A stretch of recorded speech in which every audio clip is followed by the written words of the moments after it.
Napagod na, pauwi na kami. Ay, nako. So, pababa na kami ng Baguio. Napagod ng mga bata, nagutom na.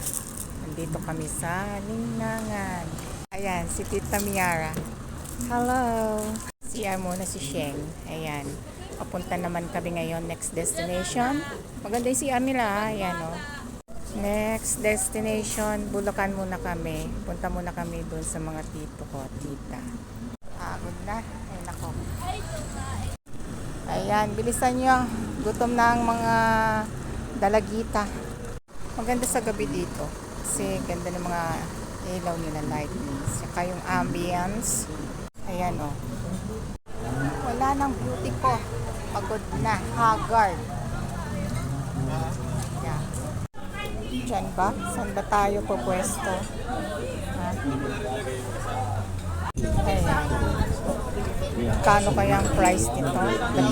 The price is right.